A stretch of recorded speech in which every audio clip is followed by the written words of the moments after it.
RDC a enregistré un total de 1072 cas de poliovirus variants circulants, dont 256 de type 1, 816 de type 2, 70 environnementaux et un poliovirus variant de type 3 depuis 2017.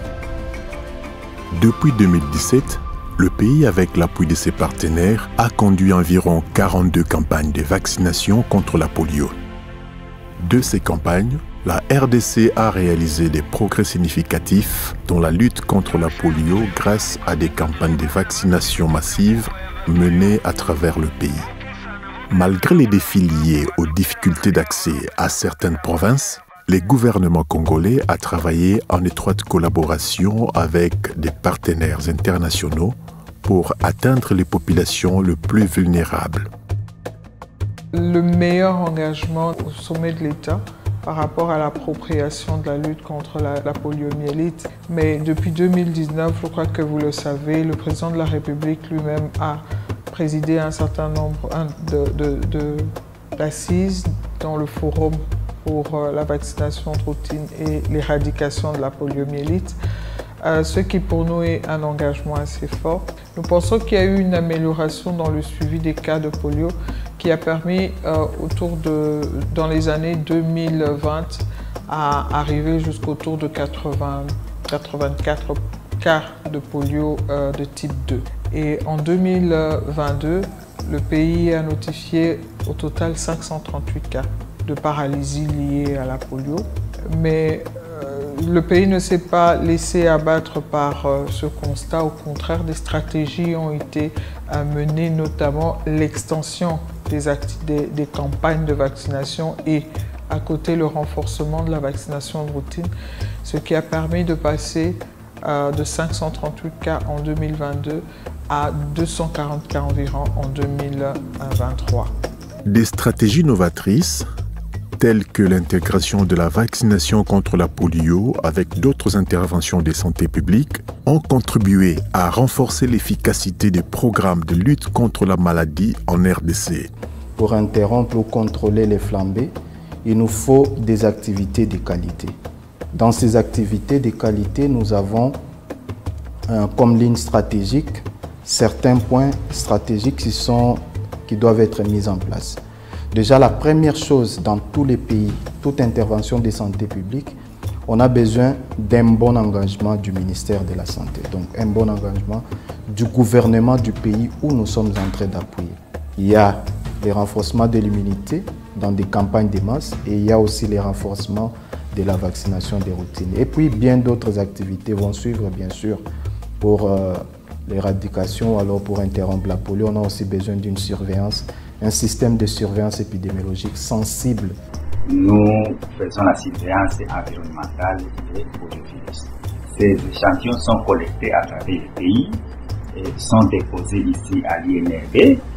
Et dès que les échantillons sont déposés à l'INRB, les laborantins prennent en charge ces échantillons et les amènent dans un premier poste qui est un poste de réception des échantillons et on vérifie aussi la conformité, n'est-ce pas, des formulaires qui accompagnent ces échantillons. Il est important de souligner les efforts des agents de santé locaux et des bénévoles communautaires tels que les mobilisateurs sociaux, les membres des cellules d'animation communautaire, les vaccinateurs qui se déploient pour mobiliser la population et assurer la réussite des campagnes de vaccination. Mais en réalité, je suis maman mususu mona bazoboya mais l'état qui est relais communautaire tozaka kako mobiliser bango ke bazala na bana bango apesa bana bango varse puis varse ne yango nde pesa kabana makasi varse ne yango nde sunga kabana nzela varse nde bana na biso nde bakotelema nde bana na biso nde bakozwa nzoto makasi. La RDC ne ménage aucun effort pour assurer la qualité des vaccins depuis l'usine de fabrication jusqu'au dernier kilomètre dans les centres de santé où on vaccine avec un grand entrepôt d'une capacité de 2000 m3. Des professionnels aguerris s'assurent que les vaccins est conservé et transporté dans de très bonnes conditions afin qu'ils renforcent la santé des enfants qui les reçoivent. L'implication des autres ministères a également contribué à la réduction de cas de polio en RDC.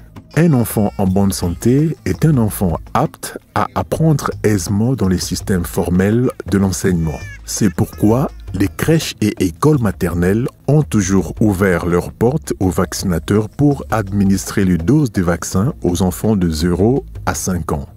À cause de cette maladie, plusieurs enfants ont été paralysés à vie, affectant plusieurs familles pour de très longues années.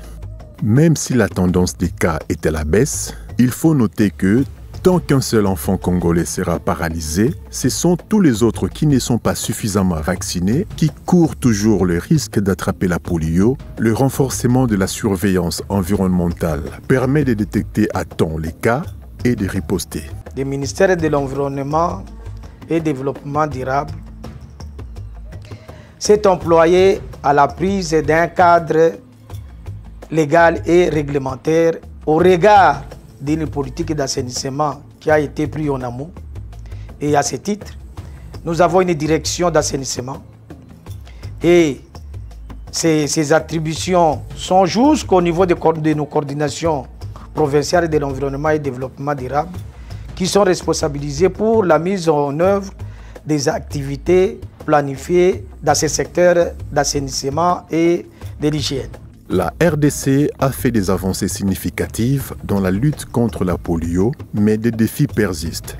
Il est essentiel de continuer à soutenir ces efforts pour atteindre l'objectif d'éradication totale de la maladie dans les pays. Ensemble, nous accompagnons les pays pour que nous puissions atteindre cet objectif-là qui est vraiment d'interrompre la circulation de la maladie au pays. Pour cette année, nous, dans le cadre des urgences et de la riposte contre la poliomyélite, nous avons prévu dans ce premier trimestre l'organisation de 3 campagnes de vaccination. Donc, ce sont des journées nationales de vaccination qui permettent d'organiser du coup et d'atteindre tous les enfants partout où ils sont.